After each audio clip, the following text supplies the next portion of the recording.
Cigarette smoking is injurious to health. ধূমপান স্বাস্থ্যের পক্ষে ক্ষতিকর। ইহাতে ক্যান্সার হয়।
দেখি ডিটেকটিভ ব্যোমকেশ বক্সী বাড়ি। হ্যাঁ, আসুন, বসুন। বসুন। ইনি ব্যোমকেশ বক্সী। তবে ডিটেকটিভ নয়, সত্যান্বেষ। আপনি জিরিয়ে নিন, বসুন। তারপর না হয় আপনার গ্রাউন্ড আক্রমণের গল্পটা শুনবো। আমি আপনাকেই খুঁজছিলাম, তা দেখছি খোঁজাটা ভুল হয়নি আপনাকে। আচ্ছা, আপনার নাম আশুতোষ বাবু। এবারে আর কিছুই জানি না। কোনো কিছু গোপন না করে সব কথা খুলে বলুন। আমার বাড়ি হচ্ছে লেবুতলা। এছাড়া আমার 4টে বাড়ি আছে, সব কলকাতার বুকে? সব কলকাতার বুকেই আছে। আমি আমার একটা গয়নার দোকান আছে, সে দোকানে আমি বসি এখন, আর গান শুনতে আমি ভালোবাসি।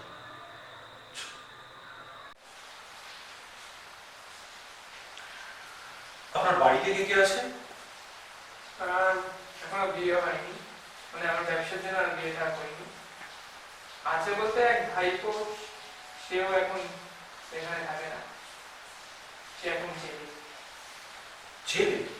কেন, কি হয়েছে? সে মদ্যপান করে বাদলাম করছিল, তাই পুলিশের আগে ধরে নিয়ে গেছে।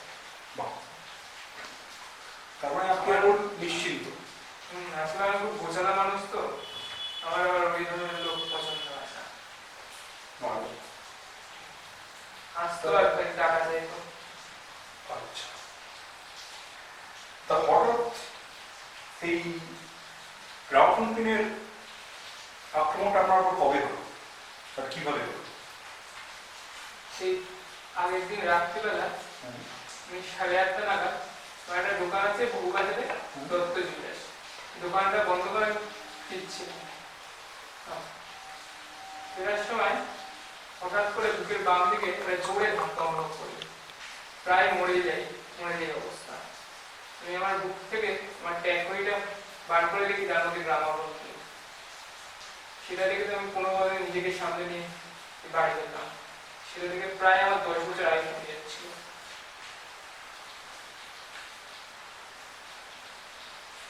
দোকান আর ব্যবসা ছাড়া অন্য কোনো কিছু করেন আপনি? আমার একটু গান শোনার অভ্যাস আছে, তখন একটু গান শুনতে যাই। গান শুনতে হয়। আচ্ছা, একটা কথা বলুন, আপনার কোনো শত্রু আছে? না, আমার তো কোনো শত্রু নেই। মানে শত্রু বলতে আমি চাইছি, জানতে চাইছি এমন কেউ যে আপনার মৃত্যুতে উপকৃত হবে। না, এমন কেউ তো আমার নেই।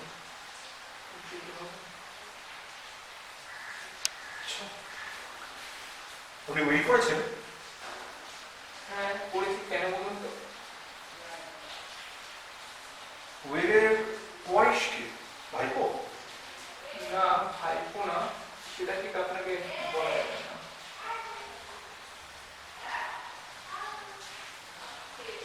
বলা যাবে। আচ্ছা, আপনার উইলের ওয়ারিশে যেই হোক না কেন, তার সাথে আপনার দেখা হয়? সপ্তাহে 2-3 বার করে তার সাথে দেখা হয়। আচ্ছা, দেখা হয়। ঠিক আছে, আমি দেখছি। তবে আমাকে বোধহয় বলে দিলে ভালো করতেন সব কথাটা। গোপন কিছু করে রাখলে সেটা আমার তদন্তের পক্ষে ভালো হবে না। যাই হোক, সেদিন মানে কালকে কালকে যখন আপনার বুকে ওই গ্রামোফোন পিনটা এসে লাগলো, যখন আপনি ওই ধাক্কাটা অনুভব করলেন, তখন আশপাশে কোনো শব্দ আপনি শুনতে পেয়েছিলেন? যেমন পটকা ফাটার শব্দ বা বন্দুক থেকে গুলি করার শব্দ, এরকম কিছু শুনতে পেয়েছিলেন? না, তেমন কোনো শব্দ। শব্দ হতেই হবে। আসুন, একটু ভেবে দেখুন, কোনো না কোনো শব্দ আপনি নিশ্চয়ই শুনেছেন। গাড়ির যানবাহনের শব্দ, সাইকেলের একটা বেলের শব্দ, যারা তেমন কোনো শব্দ তো।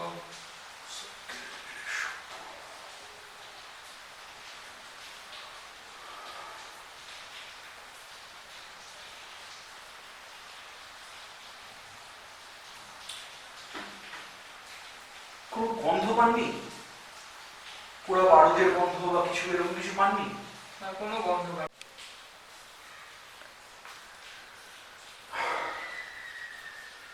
ঠিক আছে, আমি দেখছি কি করা যায়। আপনি খুব প্রয়োজন না হলে বাড়ি থেকে আপনার বেরোবেন, আর যদি বেরোনো তাহলে কিন্তু ট্যাক্সি নিয়ে বেরোবেন। হ্যাঁ, আমি আজকেও ট্যাক্সি করেই বেরিয়েছিলাম কাজ করে। বাহ, ভালো করছে।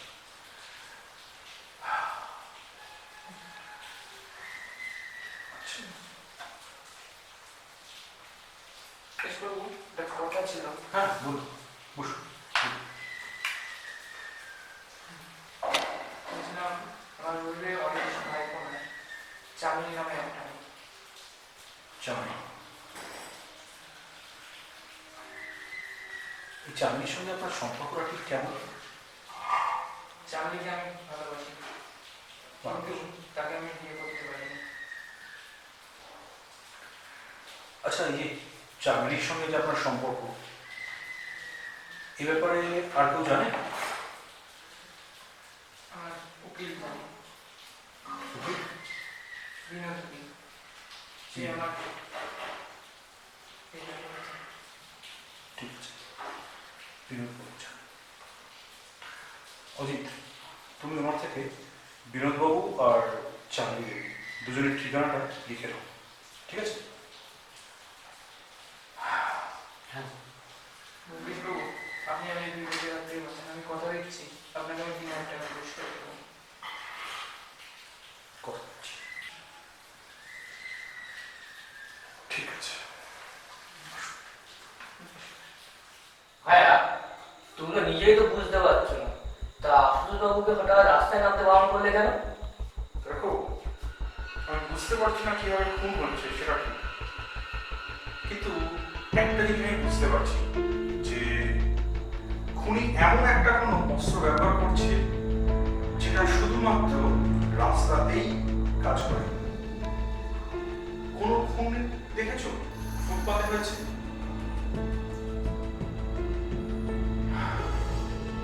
ফুটপাতে কোনো খুন। এর দুটো কারণ। খুনি চাইছে যে সে যখন খুন করছে, খুন করার পরে সে রাস্তার সাধারণ লোকজনের মধ্যে মিশে যাবে, যাতে তাকে কেউ দেখতে না পায়। কিন্তু অসুবিধা হচ্ছে এমন কোনো পিস্তল বা বন্দুক আছে কি যেটার দ্বারা একটা গ্রামোফোন পিন অত হালকা জিনিসকে ছোড়া হচ্ছে যেটা গিয়ে একটা মানুষের বুকে ঢুকে হৃৎপিণ্ড ফুটো করে দিচ্ছে? হতে পারে? আর তাও কোনো শব্দ হচ্ছে না। কিভাবে? আর অথচ বন্দুক বা পিস্তল চালালে ভারতের বন্ধ আছে, শব্দে নামে রাস্তার শব্দে নামে শব্দ কেটে যাচ্ছে, কিন্তু বন্ধ রাখছে কিসে? এগুলো নিয়ে এই তো তুমি বললে শব্দে শব্দটাকে বন্ধ হয়ে গেছে। এই বলছি, কি হলো ভাইয়া? ঠিক একটা ব্যাপার ভেবে রেখেছো? খবরের কাগজ পড়ারা যতই মার্ডারাস গ্যাং করে থাকুক না কেন, আমার মন বলছে খুনি এক এবং পর দ্বিতীয় নেই। কারণ মহাভারতের যুগে দেখেছো অর্জুন ছাড়া আর কারণ কিন্তু এত বিপুল লক্ষ্য করার ক্ষমতা ছিল না। হ্যাঁ, সে চক্রচিত্ত পদে মৎস্য চোখ ভেদ করেছে তীরের মাধ্যমে। একমাত্র অর্জুনই ছিল মহাভারতের যুগে।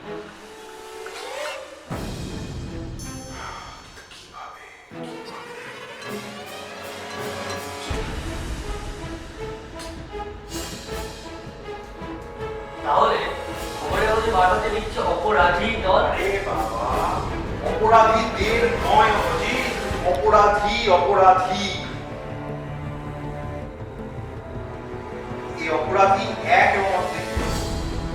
সেটা না বুঝলাম, তাহলে এখন উপায়?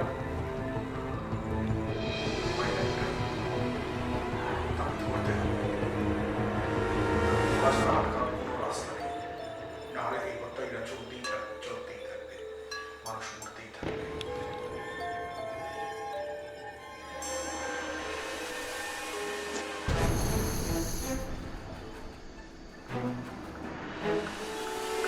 পরদিন দুপুরের খাওয়া সেরে অজিত এবং ব্যোমকেশ বেরিয়ে পড়ল। তাদের গন্তব্য ধর্মতলার চারমাথার মোড়। সেখানেই তারা অপেক্ষা করবে পথের কাঁটা বিজ্ঞাপনদাতার জন্য। অজিত একটু অন্যমনস্ক, কিন্তু ব্যোমকেশ খুবই চুপচাপ। তার চোখ আর চারিদিকে নজর রাখছে।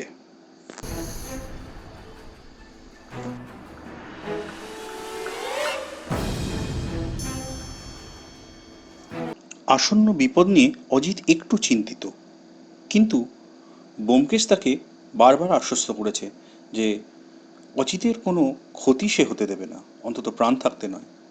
এবং অজিতও সেটা ভালোভাবেই জানে যে ব্যোমকেশ তাকে বড়ই ভালোবাসে। তার কোনো ক্ষতি ব্যোমকেশ কখনোই হতে দেবে না।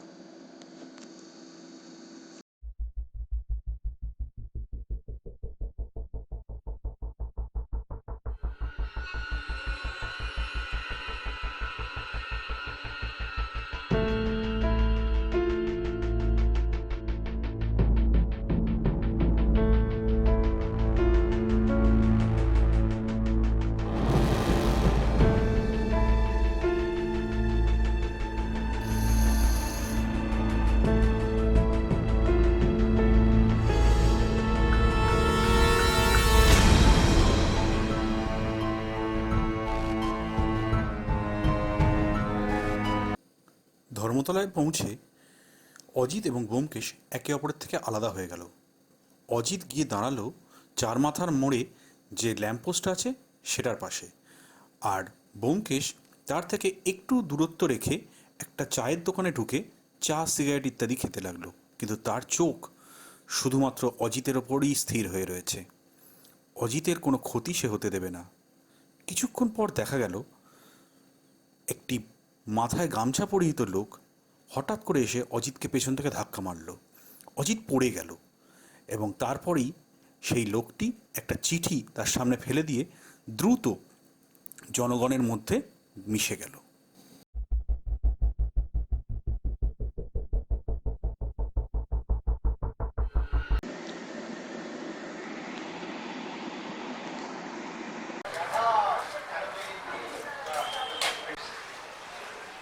জন্য পথের কাটা ফসকে গেল তো?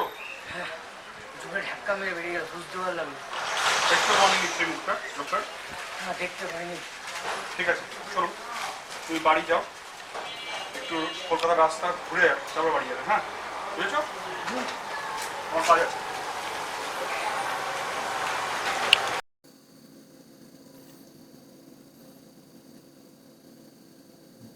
ধর্মতলা থেকে দ্রুত বেরিয়ে একটা ট্যাক্সি ধরে ব্যোমকেশ গিয়ে পৌঁছলো জোড়াসাঁকোর এক পতিতাপল্লীতে, যেখানে চামেলি বসবাস করে। সেখানে গিয়ে সে সরাসরি চামেলির সঙ্গে কথা বলতে পারবে না, এতে তার তদন্ত ব্যাহত হবে। তাই সে চামেলির বাড়ির বাইরে দাঁড়িয়ে একটি অন্য মেয়ে, যার নাম বিলাসিনী, তার সঙ্গে কথা বলতে লাগলো। তার লক্ষ্য বিলাসিনীর থেকে চামেলির সম্বন্ধে যাবতীয় তথ্য জোগাড় করে দেওয়া।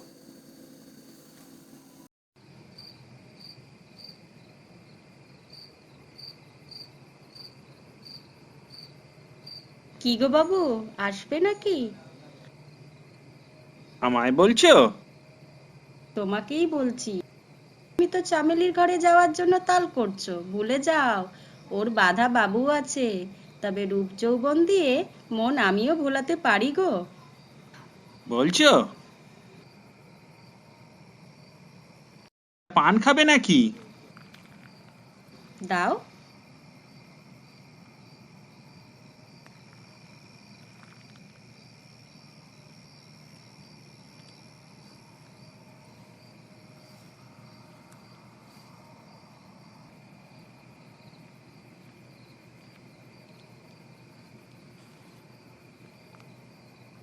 বলছি, তুমি চামেলির মতন গান জানো? বাবু দেখছি চামেলিতে মজেছে, ভুলে যাও ওর দুটো বাধা বাবু আছে। ওই লেবুতলার আশুতেশ বাবু আবার কদিন হলো দেখছি শিয়ালদার বিনোদ উকিল ওর ঘরে আসছে। কি জানি টুকটাক জানে বোধহয়, না হলে এমন দুটো ভালো খদ্দের পাই কি করে। আচ্ছা, তা উকিল বাবুটি কি রোজই আসছেন নাকি? না না, মাসখানেক হলো। আগে তো আশুতোষ বাবুই আসতো, এ তো নতুন। তুমি কি এখানে দাঁড়িয়েই গল্প করবে নাকি ঘরেও যাবে? থাক, মাসের শেষ, পকেটে টান। ওরে বেটা কিপটে মিনসে, ভাগ এখান থেকে।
ঘর অন্ধকার করে বসে আছো? হ্যাঁ, একটু দেখানোর দরকার ছিল যে ঘরে কেউ নেই। তা এদিকে আসলে তো হ্যাঁ। দেখছিলাম তাই। আচ্ছা, তুমি যখন রাস্তা দিয়ে হাঁটছিলে তখন তোমার আশেপাশে পেছনে কেউ তোমাকে অনুসরণ করে আসছিল কিনা তুমি সেটা খেয়াল করেছো?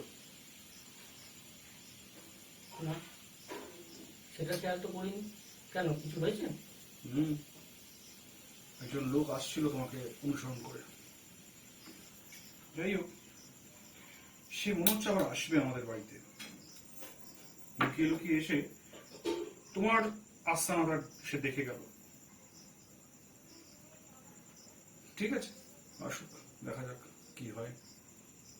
ঠিক আছে, তুমি একটু বসো, আমি হাত মুখটা ধুয়ে আসি। তুমি এসো, তারপরে আমি চিঠিটা পড়বো।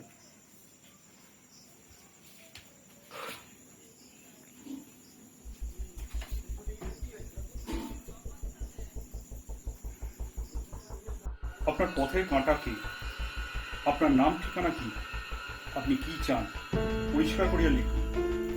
কোনো কথা লুকাইবেন না। নিজের নাম স্বাক্ষর করিবার দরকার নেই। লিখিত পত্র খামের করিয়া বুধবার 10ই মার্চ রাত্রি ঠিক 11টার সময় খিদিরপুর রেসকোর্সের পাশের রাস্তা দিয়া পশ্চিম দিকে যাইবেন। এক ব্যক্তি সাইকেল চড়িয়া আপনার সম্মুখ হইতে আসিবে। তাহার চোখে মোটা গবল দেখিলেই আপনি তাহাকে চিনিতে পারবেন।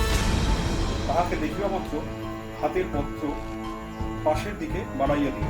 বাইসাইকেল আরোহী আপনার হাত হইতে পত্র লইয়া চলিয়া যাইবে। অতঃপর যথাসময় আপনি তার সংবাদ পাইবেন। পদব্রজে আসিবেন, সঙ্গী থাকিলে দেখা পাইবেন।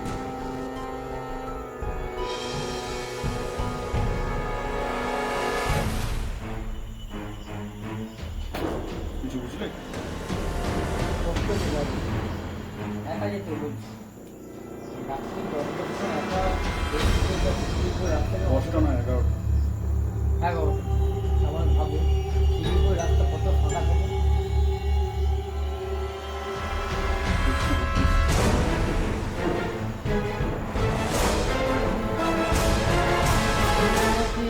একটা ঘুরে আসতে কেন বললে?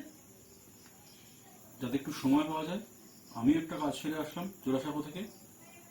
তুমি জোয়াশালা কোথায় গেছিলে? এক পতিতাপল্লীতে গিয়েছিলাম। কিসের জন্য? পতিতাপল্লীতে লোকে কিসের জন্য যায়? সেজন্য যায়নি। শোন, পতিতাপল্লীতে জোড়াসাঁকোয় কে থাকে? চামেলি। এই চামেলির খোঁজ নিতে গেছিলাম। আরে বাবা, চামেলি বলতে ওই আশুতোষ ওর বাবু? প্রেমিকা। আচ্ছা আচ্ছা আচ্ছা। তার পুরো হাঁড়ির খবর নিয়ে আসলাম। কার কাছ থেকে জানো? আর এক পতিতার থেকে, বিলাসিনী। তুমি চামলির ঘরে গেছো না বিলাসিনীর ঘরে গেছো? কারোর ঘরে যায়নি। বিলাসিনীর সাথে রাস্তায় দাঁড়িয়ে কথা বলে চলে এসেছি। চরিত্র যেমন গিয়েছিলাম সেরকমই সাদা আছে। বুঝলাম। শোনো, বিলাসিনী বলল আগে এই চামেলি দেওঘরে থাকতো। দেওঘরে থাকাকালীন খুব সম্ভবত এই আশুতোষবাবুর সঙ্গে ওর পরিচয় হয়। দুজনে ভাব ভালোবাসা জন্ম। আশুতোষবাবু বুড়ো বয়সেই কচি মেয়ের প্রেমে পড়ে এতটাই হাবুডুবু খেতে লাগলেন যে তার নামে সমস্ত কিছু লিখে দিলেন। তাকে কলকাতায় জোড়াসাঁকো এনে একটা বাড়ি ভাড়া করে রাখা। মাঝে মাঝে তার সাথে দেখা করতে যান। বুঝলে ব্যাপারে কে জানে? আশুতোষবাবু আমার বন্ধু কি বিনোদ। বিনোদবাবু বলতে ওই শিয়ালদা আচ্ছা। এবার এই বিনোদবাবু কি করলেন, প্রথমে একবার কৌতূহল বশত গিয়েছিলেন হয়তো চামেলির সাথে দেখা করতে। চামেলি ভোগ মায়া বিনোদবাবু আটকা পড়লেন। চামেলি আশুতোষবাবুর থেকে টাকা পয়সা পেলেন। শারীরিক সুখের জন্য বিনোদ।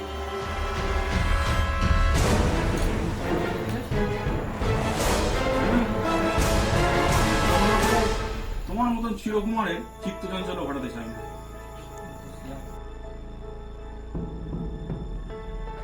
আসতে পারি? আসুন। নমস্কার গোয়েন্দা মশাই। নমস্কার, বসুন। নমস্কার নমস্কার। কথা শুরু করার আগে থেকে বলে দিই, আমি কিন্তু গোয়েন্দা নই। আমি একজন সত্যান্বেষী। সত্যান্বেষী?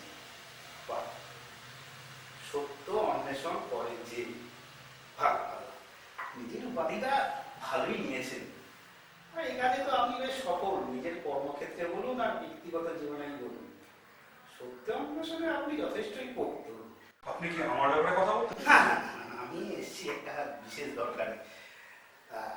আমার নাম রায়, প্রফুল্ল রায়। তবে আমি রায় রাম করি না। আসলে পান খাবেন একটা? না, খান। পান চলে। না, পান চলে না। আমার আবার পান না হলে চলে না, বুঝলে? ভাব না হলেও চলে, কিন্তু পান ছাড়া আমি থাকতে পারি না।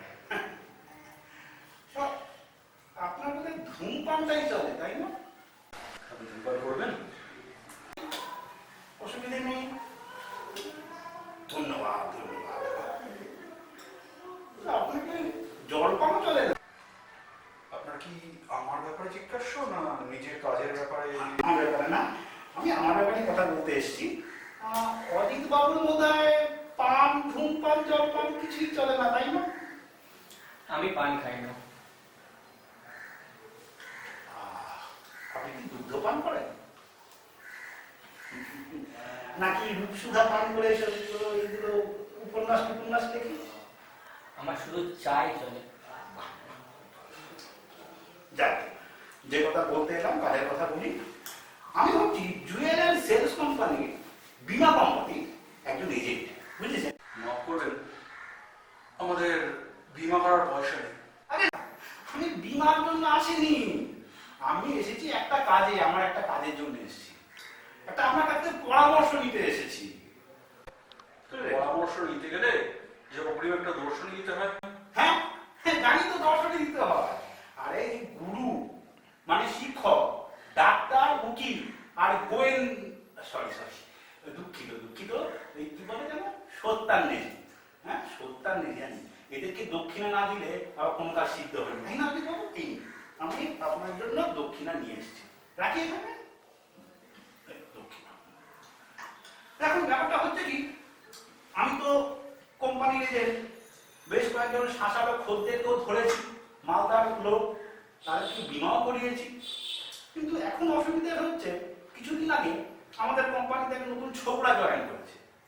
সে কি করছে, আমার এই খদ্দেরদের কম প্রিমিয়ামে বেশি লাভের লোক দেখে আমার কাছ থেকে ভাঙিয়ে নিয়ে চলে যাচ্ছে। এটা তো মহা অসুবিধা হচ্ছে আমার, কি করা যায় বলুন তো? এখন এই অবস্থায় আমি খবরের কাগজে একটা বিজ্ঞাপন দেখলাম। আপনার বিজ্ঞাপনটা চোখে পড়েছে কি? খবরের কাগজে অনেক বিজ্ঞাপন থাকে, আপনি কোন বিজ্ঞাপনটার কথা বলছেন? কোন বিজ্ঞাপনটা? খবরের কথা আমি কেটে দিয়েছি, এই হচ্ছে সেই বিজ্ঞাপন।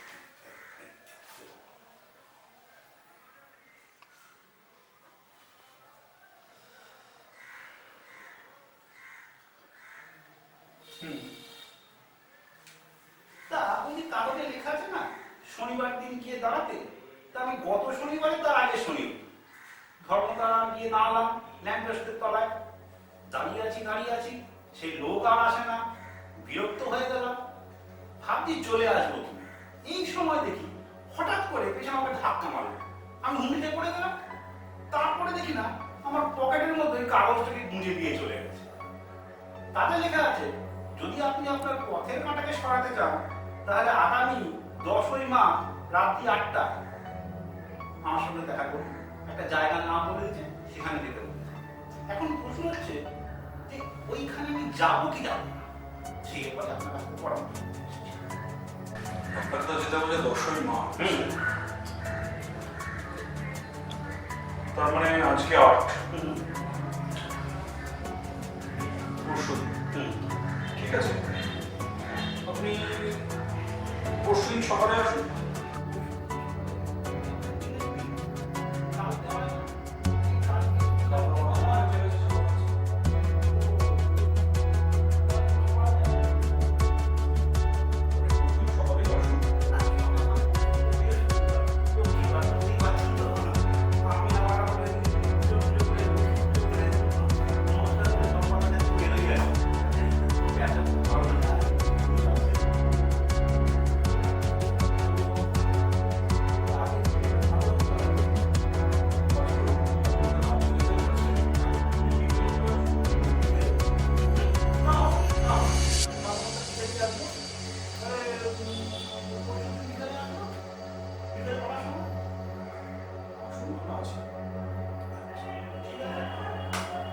ঠিক আছে বঙ্কেশ বাবু, তাহলে পরশুদিন বিকেল বেলায় আসি, আপনার সাথে তাহলে ওই দিনই দেখা হবে। চলি ওই নমস্কার, এই সঙ্গে দুঃখিত সত্যান্বেষী বাবু। অজিত বাবু এলাম, হ্যাঁ ভালো থাকবেন। কথা বলার কি? বলি যে পুলিশকে কি একবার জানিয়ে রাখবো? ঠিক আছে, আপনি তাহলে পুলিশের কাছেই যান। না, আমি বলছিলাম, এমনি বলছিলাম। ঠিক আছে, আপনি যখন বলছেন আপনার কথা মতোই করবো, ঠিক আছে? আচ্ছা, নমস্কার, আপনি না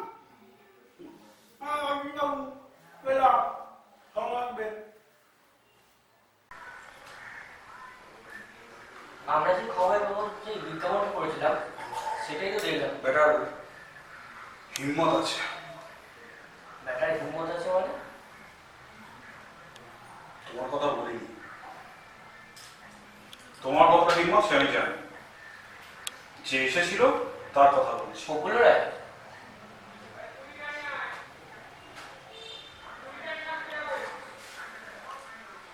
একবার বাজিয়ে গেল যে আমরা কালকে কি করছি।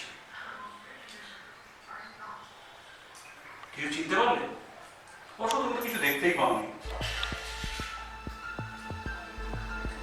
মাথায় নাড়াবে, কিছু বলো। আগের বার যে তোমাকে ধাক্কা মারলো তখন কি দেখেছিলে তার মুখটা? মুখে তো গামছা জড়ানো ছিল, সেটা বুঝতে পারিনি ভাইয়া। কিন্তু এই ভায়া যে সবকিছুই দেখেছে দূর থেকে, তার জন্য বারবার আমাকে টাকাচ্ছে। সে তো তোমাকে দেখছিল। বুঝতে পারলাম।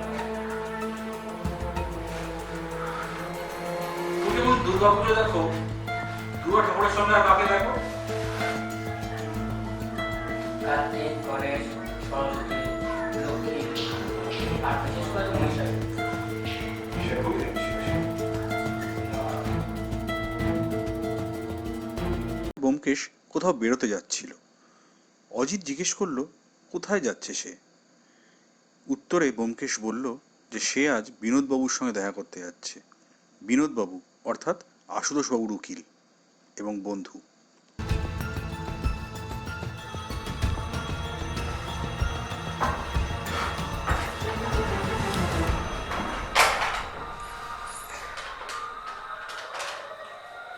হ্যালো, হ্যাঁ পুরো তো বেঁচে গেল, এখন কি করা যাবে? হ্যাঁ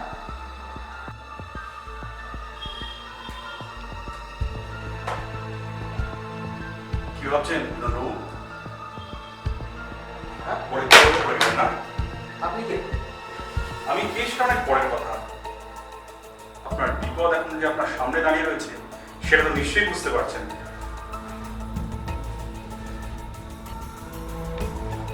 নাটকটা ভালোই ফেলেছিলেন। চামেলি দেবীর সাথে মিলে আশুতোষবাবুকে খুন করার যে ষড়যন্ত্র করেছিলেন তাতে আপনারা সফল হয়েছেন, কিন্তু আপনি বুঝতে পারেননি যে ওনার পকেটে সেদিন একটা ট্যাঙ্ক খড়ি থাকবে, আর আপনাদের মেঘনাদের অমুক বান সেই ট্যাঙ্ক খড়ির জন্য বিফল হয়ে যাবে, তাই না? আপনি কি করে জানলেন এত কিছু? ব্যোমকেশ বক্সী। বিনোদবাবু, আপনি যে কাজটা করেছেন তার একমাত্র শাস্তি যে না হয় মৃত্যুদণ্ড। কি করে প্রমাণ হলো সেটা? আপনি কি করেছেন জানেন? যা করেছেন সেটা একটা মানুষ খুনেরই সমান। কি ভেবেছিলেন বিনোদবাবু? কি ভেবেছিলেন ব্যোমকেশ বক্সী চুপ করে বসে থাকবে? ব্যোমকেশ বক্সী এত সহজে চুপ করে বসে থাকার পাত্র নয়। একজন সাধারণ মানুষকে, সরল সরাসরি মানুষকে আপনি বন্ধু হয়ে ঢুকিয়েছেন। তার প্রেমিকাকে আপনি নিজের করতে চেয়েছেন। এর শাস্তির জন্য তৈরি থাকুন। নামটা মনে রাখবেন, ব্যোমকেশ বক্সী।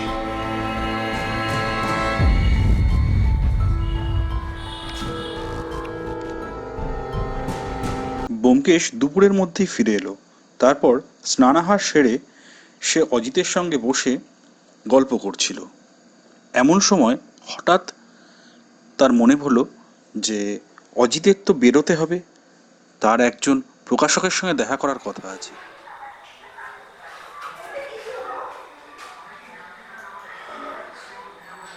তোমরা তোমার লেখাটা কেমন চলছে? এটা খুব ভালোই চলছে ভাইয়া। কার সাথে দেখা করার কথা আছে আমার? হ্যাঁ, একজন প্রকাশকের সাথে দেখা করার কথা আছে ঠিক। এই বেরোবো, সময় তো প্রায় হয়েই যেত। প্রকাশক কি মহিলা? না ভাইয়া, তুমি দেখছি কদিন ধরে মহিলার দিকে বেশি আকৃষ্ট হয়ে পড়ছো। সত্যবতী নেই বলে তাই? হ্যাঁ, সে তো বুঝতেই পারছি।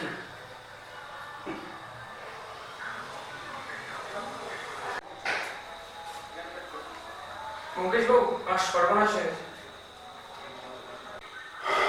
আপনি ভেতরে আসুন।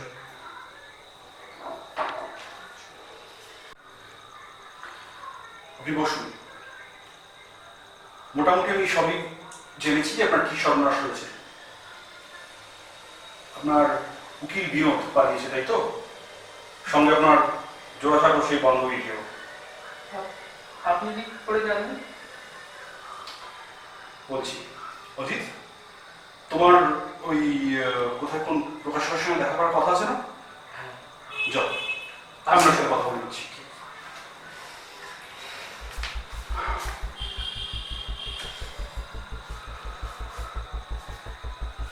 আপনি সেদিন চলে যাওয়ার পর আমি আপনার সম্বন্ধে কিছু খোঁজ খবর নিয়েছি,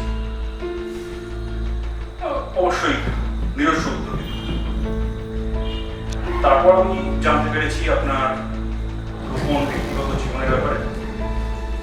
আর তারপর যেটা হয়েছে সেটা হচ্ছে, আমি সেখানে গিয়েছিলাম। জোড়াসাঁকো আপনি যেখানে তাকে রেখেছিলেন সেখানে আমি তাকে রেখে এসেছি।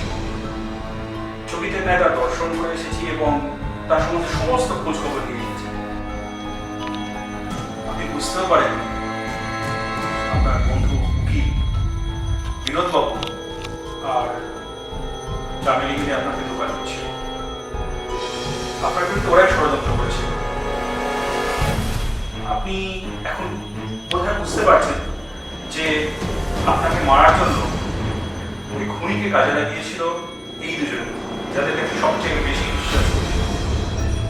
ওরা যখন আমাদের সবকিছু লিখিয়ে দিয়েছে, তো পুরোকে বাঁচিয়ে রেখে দিল। হ্যাঁ, তাহলে যে পথের কাটা বলে যে বিজ্ঞাপনটা বেরিয়েছে সেটা করে আমাদের খারাপ। ওদের কোনো বন্ধ করতে থাকবে। পাশে হয়তো আপনার মন এখনো মানতে চাইছে না, তাই তো? মানে কে খুনি? সেটা কিছুদিনের মধ্যে জেনে যাব,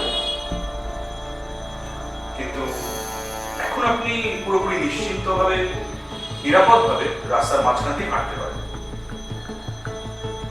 আপনার আর কোনো ভয় নেই। একটা কথা মনে রাখবেন, আপনি এতদিন পর্যন্ত নিষ্কলঙ্ক জীবনযাপন করেছেন। তারপর যখন আপনার পদস্খলন হয়েছে, তারপরেও আপনি তাকে ভালোবেসেছেন, কারণ কোনো খারাপ মতলব ছিল না। এর জন্য মনে রাখবেন, আমি আপনাকে সারা জীবন শ্রদ্ধা করব।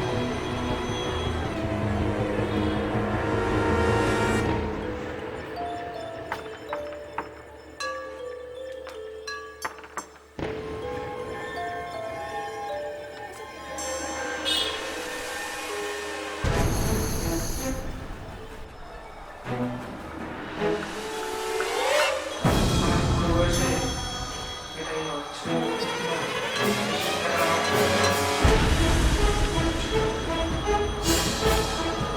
দুষ্ট বন্ধু এবং খল প্রেমিকা দুজনকে নিয়ে আপনি বেঁচেছেন।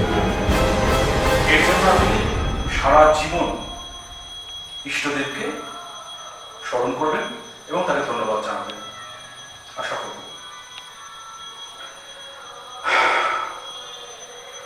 আসুন। আপনাকে ধন্যবাদ। ঠিক আছে।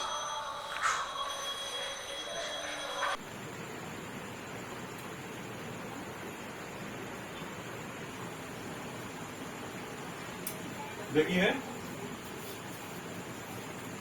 এটা দিয়ে কি হবে? চিন্তা নেই, আমিও পড়বো। এই দুটো কাজে লাগবে। এই দুটোই হচ্ছে তোমার রক্ষা কবচ। তুমি কি এর উপর পাঞ্জাবি পরবে তো? হ্যাঁ, তার উপরে যেটা করে আমি ধর্মতলায় গেছিলাম যে কোটটা। কোটটা? হ্যাঁ, ঠিক আছে। তাহলে এক কাজ করবে, ওই কোটের ভেতরের দিকে দুটো পকেটে এই দুটোকে ঢুকিয়ে রাখবে, মনে থাকবে? এগুলো যেন না সরে, এগুলো সরলে কিন্তু বিপদ। ঠিক আছে? বুঝতে পেরেছি ভাইয়া। চিন্তা করো না, তোমার লিঙ্গ আমি পরিবর্তন করছি না। তুমি দেখছি আধা জল কি আমার পিছনে লেগেছে। লাগবেই হয়। আমি তৈরি হয়ে নিচ্ছি, সময় তো প্রায় হয়ে আসলো। হুম।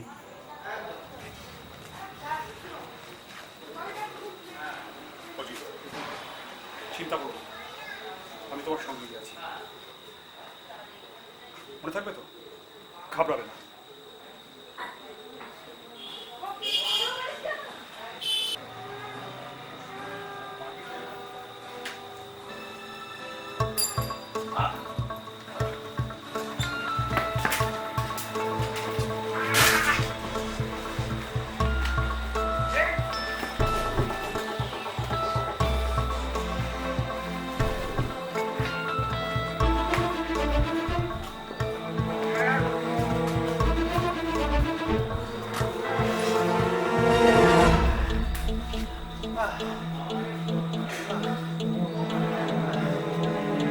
আর মানছি মঙ্গেশবাবু, আর মানছি।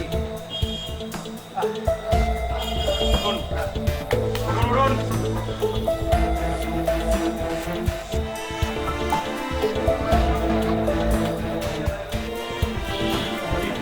ওখানে বসো।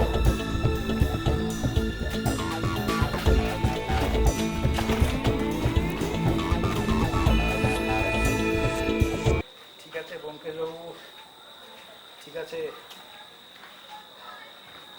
হাতটা বন্ধ করছি ভালো করে।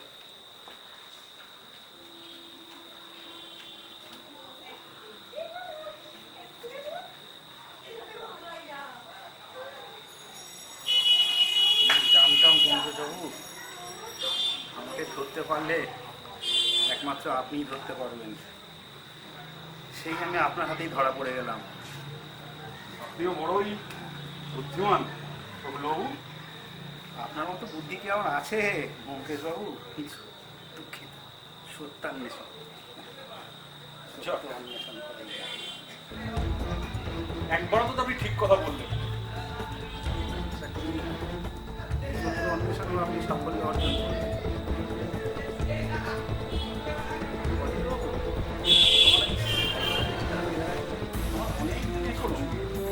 কি করছো অজিত? সাইকেলটা কি জানো? ওটাই তো ওটাই ওই গ্রামোফোন পিনের আতুর ঘর। যে বেলটা দেখছো, ওই বেলটা থেকেই তোমার পিন ছড়ানো নি। কি অদ্ভুত যন্ত্রটা আপনি বানিয়েছিলেন বলুন। বলুন, 12 বছর আগে বন্যায় আমার পরিবারের সবাই চলে গেল। খড়গপুরের ছেলে আমি। তারপরে পেটের দায়ে এই কলকাতা শহরে এলাম। আমাকে কেউ একটা চাকরি করতে দিল। বাবার ছিল সাইকেল দোকান, সেখানে আমি সাইকেল চালানো শিখেছি। নিজের মতো করেই সাইকেল চালিয়েছি। তারপরে ব্যাপারটা মাথায় এলো। তারপর এলাম এখানেও কিছু করে উঠতে পারলাম। তখনই এই আইডিয়াটা মাথায় এলো। অনেকের তো অনেক অসুবিধা থাকে, পথের কাঁটা থাকে। সেই পথের কাঁটা সরিয়ে যদি 4 পয়সা উপার্জন করা যায়, সেখান থেকে এটা আমার নিজেরই আবিষ্কার করা বলতে পারি। আবিষ্কারটা ভালোই ছিল। অনেক পথের কাঁটা কি অবস্থা! এই বুদ্ধি এবং এই প্রচেষ্টা মানুষের ভালোর জন্য লাগাতেন, তাহলে বলতাম আপনার কিসের কে মূল্য দিয়েছে আমার ভালো? কেউ দিয়েছে, কেউ দেয়। যা করে বেশ করেছে। দরকার হলে আরো অনেক পথের কাটাকাটি। সেটাই বোধহয় আপনি ভুল করেছেন। আপনার এই চিন্তা ভাবনাটাই ভুল। সেই জন্যই হয়তো আজকে আপনার এই পরিণতি হয়েছে। ঠিক আছে, আমি পুলিশকে খবর দিয়ে দিয়েছি, রাখালবাবু আসবেন বলে। বলতে যাবো একটু জল খাওয়াতে পারবে? বড় তেষ্টা পেয়েছে। জল এখানে নেই, থানায় গেলে পাবেন। আমাকে সে পর্যন্ত পুলিশ হ্যাঁ, তাহলে একটা পান অন্তত খাওয়া। জানেন তো আমি আবার পান না খেতে থাকতে পারি না।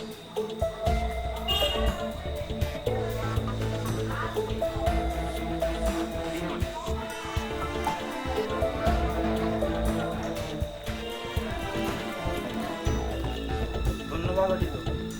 আপনি একটা খান না। দুধ পান করার থেকে পান খাওয়াটা অনেক ভালো। মনে আপনিও একটা খান।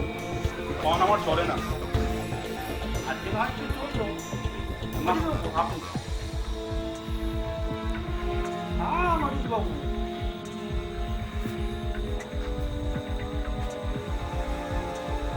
জানেন তো বুদ্ধিমান লোকেরা অনেক সময় ভুল হয়। আপনি বললেন না আপনি আমার থেকে বেশি বুদ্ধিমান। আর নয়, আপনাকে তো বলতে অজিত, অজিত, অজিত! বুদ্ধিমান আছে। মুখে পাল্টাপাল্ট করো।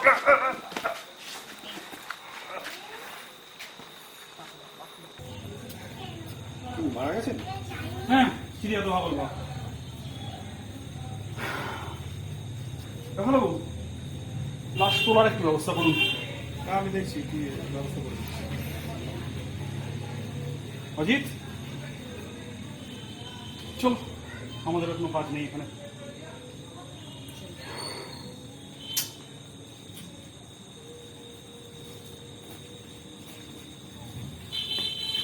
চলো।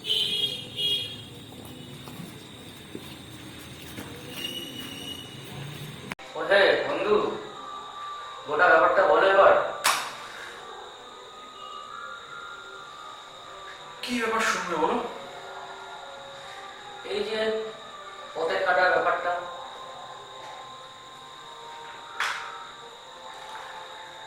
দেখো, প্রথম থেকে ভাবো কি হলো। প্রথমে কয়েক মাস আগে থেকে খবরের কাগজে বিজ্ঞাপন দেওয়া শুরু হলো। বিজ্ঞাপন দিতে শুরু হওয়ার কিছুদিনের মধ্যেই দেখা গেল এই হত্যা লীলা শুরু হয়েছে। খবরের কাগজওয়ালারা সব সময় বললে চলছে যে এটা একদল ক্রূর নরঘাতকের কাজ। কিন্তু আমি তোমাকে কি বলেছিলাম? এটা অপরাধীদের নয়, এটা অপরাধীর কাজ।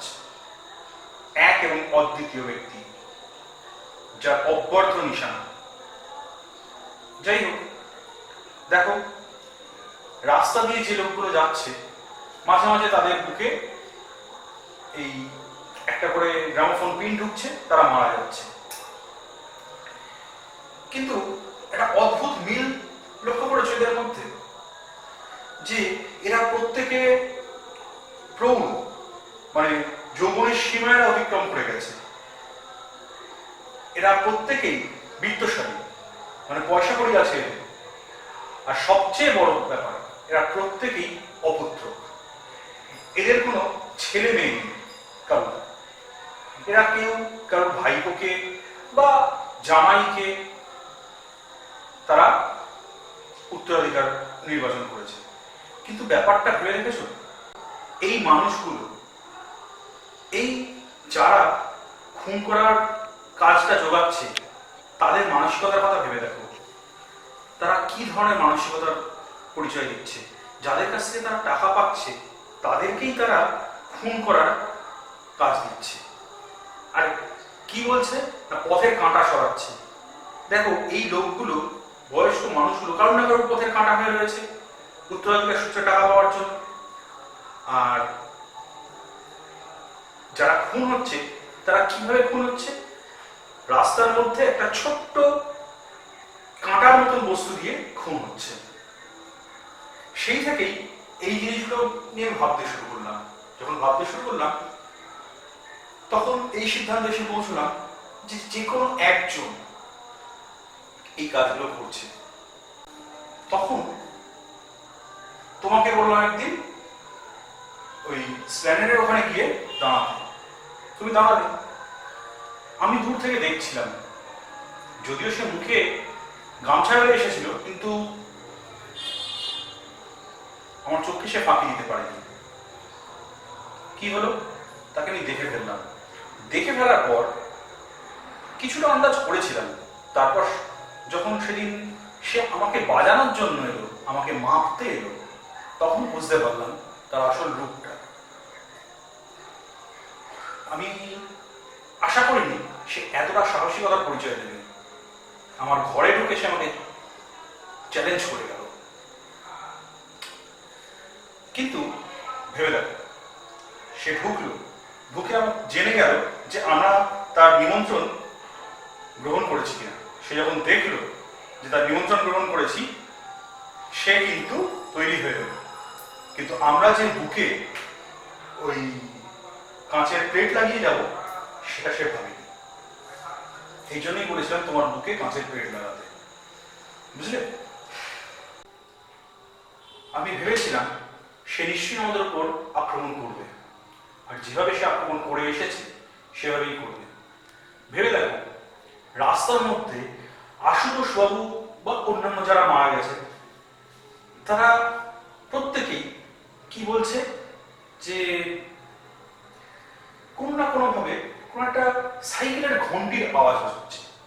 দেখো, এই সাইকেলের ঘন্টির আওয়াজে তখন মনে হলো এমনও তো হতে পারে যে কেউ এই ঘন্টি বাজানোর ফাঁকে তার ভেতর দিয়ে কোনো পিন জাতীয় কোনো পদার্থ ছুটছে কিনা। এগুলো যখন ভাবতে বসলাম তখন বুঝলাম যে সে কিভাবে খুন করছে। তারপরে আমরা তো গেলাম, যাওয়ার পর কি হলো, সে আমাদের উপর আক্রমণ করলো, কিন্তু আমি তোমাকে এগিয়ে দিয়েছিলাম। সেখানে তোমার বুকে সেই পিন এসে লাগলো এবং প্লেটটা ভেঙে পড়ে গেল, আর আমি পেছন থেকে তাকে আক্রমণ করে তাকে ধরাশায়ী করলাম। কিন্তু দুঃখের কথা, তাকে ধরে রাখতে পারলাম না। এই কেসের ক্ষেত্রে এটাই একটা দুর্ভাগ্যের ব্যাপার হয়ে গেল আমার কাছে। যাই হোক, ভেবে দেখো তো অজিত, তুমি তো লেখক। মানুষ যেদিন প্রথম অন্য মানুষকে মারার জন্য একটা অস্ত্র আবিষ্কার করেছিল, সে সেদিন নিজের মৃত্যুমানটাও আবিষ্কার করে ফেলেছিল। এই অস্ত্র বড়ই অমোঘ এবং অব্যর্থ। একে তুমি সৃষ্টি বলছো মুকেশ? না, এটা কখনোই সৃষ্টি হতে পারে না। এ হলো অনাসৃষ্টি। দেখো, হয়তো এটা খুব ছোট একটা ঘটনা যে খড়গপুরের একটা ছেলে সামান্য সাইকেলের দোকানে কাজ করে আজ সে এত ভয়ানক একটা অস্ত্র বানিয়েছে। কিন্তু যদি পৃথিবীর যুদ্ধবাজ দেশের বড় বড় মাথারা তাদের সমস্ত সম্পদ, সমস্ত অর্থ এবং বুদ্ধি, বিবেচনা সবকিছু এই অস্ত্র তৈরির পেছনে লাগায়, তখন দেখা যাবে হয়তো এমন একটা অস্ত্র আবিষ্কার হলো যার দ্বারা একটা গোটা জনবসতিকে, ধরো এই কলকাতার মতনই কোন একটা জনবসতিকে মুহূর্তের মধ্যে নিশ্চিহ্ন করে দিল। তাহলে ভাইয়া আশুতোষ বাবু 3,000 টাকা দেবেন বলেছেন, আর পুলিশের তো 5,000 টাকা দেবেন, সেটা হচ্ছে কাগজে লিখে। চলো নিয়ে আসি।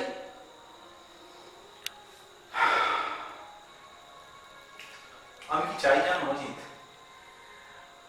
আশুতোষ যেমন টাকা দিচ্ছেন দিন, কিন্তু সরকার থেকে আমাকে ওই 5,000 টাকা দেওয়ার বদলে যদি ওই ঘন্টিটা যদি আমাকে দেয় সরকারের থেকে, তাই বেশি খুশি হব। তা ঘন্টিটা নিয়ে তুমি কি করবে? এটা একটা অদ্ভুত সৃষ্টি, অনাসৃষ্টিও বলতে পারো, কিন্তু এরকম একটা অস্ত্র যে মানুষ আবিষ্কার করতে পারে সেটাই তো মাথায় আসেনি। কিন্তু কি অপচয়! আচ্ছা, ছাড়ো ওসব ছাড়ো, চলো টাকাটাই গিয়ে নিয়ে আসি। চলো ভাইয়া। তাহলে মন হলো 8। চলো, বলছি 8,000 টাকা তো হাতে আসছে, সত্য কি ফোন করে বলবো বাড়িতে একটা শুভ কাজ শুরু করতে? শুভ কাজ? না দেখো, সত্যর উপর তো অনেক চাপ পড়ে, তাই ভাবছিলাম যদি, বুঝতে পারছো তো? ভাইয়া আমি চিরকুমার, সেটাই ভালো। লেখক মানুষ, আবার কেন বিয়ের বন্ধনে বাঁধবে ভাইয়া?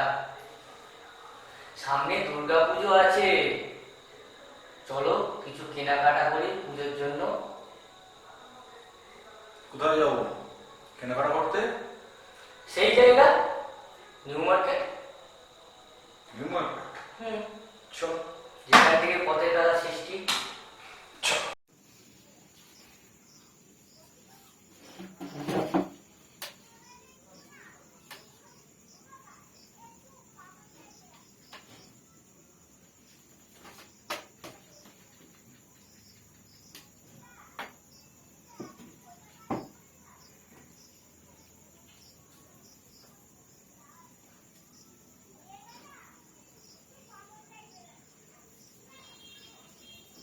ওহে লেখক, কি করছো? এই তোমাকে যেটা বললাম, উপন্যাস নতুন একটা। এখন উপন্যাস লিখবে? হ্যাঁ, ভাবছি না। আচ্ছা শোনো, আমরা তো দুপুরবেলা বেরিয়েছিলাম, আমরা বেরোনোর পর বোধ হয় এই কুড়িরামের কাছে পিয়ন এসে একটা চিঠি দিয়ে গেছে। চিঠি কার? বীরেন বাবু। আরে কলকাতা পুলিশের ইন্সপেক্টর ছিল, রিটায়ার করে গেছেন বীরেন বাবু, ওনার একটা চিঠি দিয়ে গেছে। কি আছে? ওনাকে যেতে বলেছে ওনার গ্রামের বাড়িতে। আমাকে যেতে বলেছে? আমাদের দুজনকে যেতে বলেছে। মানে চিঠিতে উনি কি লিখেছেন? চিঠিতে উনি যেতে বলেছেন তো আমাদের দুজনকে কিছুদিন থেকে আসতে বলেছেন। আর ওখানে ওদিকে পুলিশের ওই বসিরহাটের ওদিকে, ওনার বাড়ি তো বসিরহাটে, আর ওদিককার একজন বড় নামকরা দারোগা আছেন নীলমণিবাবু, উনিও রিটায়ার করে গেছেন। হ্যাঁ, নীলমণি হালদার। হ্যাঁ, কিছুদিন আগে ওনার কেস নিয়ে একটা খবরের কাগজ এসেছে। হ্যাঁ, এই কিছুদিন আগে রিটায়ার করেছেন। তা এই নীলমণিবাবু, দেখি চিঠিটা। না চিঠি দেওয়া যাবে না, অনেক ব্যাপার আছে এখানে। শোনো, নীলমণিবাবু আমাদের সঙ্গে দেখা করতে চেয়েছেন। এই তুমি আমার নামে কত গাঁজাখড়ি গল্প লিখছো, সেগুলো সত্যি কিনা উনি একটু বাজিয়ে দেখতে চান মনে হচ্ছে। ওনার যদি মনে হয় এটা গাঁজাখড়ি গল্প, উনি আরে বাবা, উনি নিজেকে আমার থেকে বেশি বুদ্ধিমান মনে করেন, তো তাতে তোমার অসুবিধে কি? আমার থেকে বেশি বুদ্ধি অনেকেরই আছে, তোমারও আছে, তুমি সেটা খাটাও না, সেটা আলাদা ব্যাপার। আচ্ছা শোনো, হ্যাঁ বলবো। এই পথের কাঁটার কেসটা মিটে যাওয়ার পর আমরা যাবো। তা কবে বেরোবো এখান থেকে বসিরহাটের জন্য? তোর সময় না, যাবো। আর ওখানে গিয়ে না, বলছি যে ওখানে একটু ভালো জামা কাপড় পরে যেও, ওদিন থাকতে হবে ওখানে। আর আমার জামাগুলো সব তো পুরনো, তো নিউ মার্কেট থেকে কিছু কিনে আনতে হবে ভাইয়া। বউঠান আসুক, যাবো আমি আর বউঠান মিলে। হ্যাঁ, সে তো ওটাকে নিয়ে যেতেই পারো, অসুবিধা নেই। তবে হ্যাঁ, এবার আমার মনে হচ্ছে একটা বউঠান আসতে চলেছে। ভাইয়া, আমার তো সামনে মঙ্গলবারে প্রকাশ অফিসে দেখা করতে হবে, পথের উপন্যাসটা শুরু করি, আশা করি এক সপ্তাহ আচ্ছা মতো হয়ে বলছি, যাবে। তোমার এখান থেকে বসিরহাট যদি মাঝে মাঝে যাতায়াত করতে হয়, অসুবিধা হবে না তো? আমি মাঝে মাঝে বসিরহাট কেন যাবো? না ধরো এমন কিছু হলো যে মাঝে মাঝে তোমাকে বসিরহাট যেতে হলো, মাঝে মাঝে এই শিয়ালদা থেকে ট্রেন ধরবে হাসনাবাদের। শিয়ালদা থেকে হাসনাবাদ ট্রেন? হুম, ভাই আমার তো প্রয়োজন হবে বলে আমার মনে হয় না। আমার মনে হচ্ছে হবে। ঠিক আছে, দেখা যাক। শুভরাত্রি। শুভরাত্রি।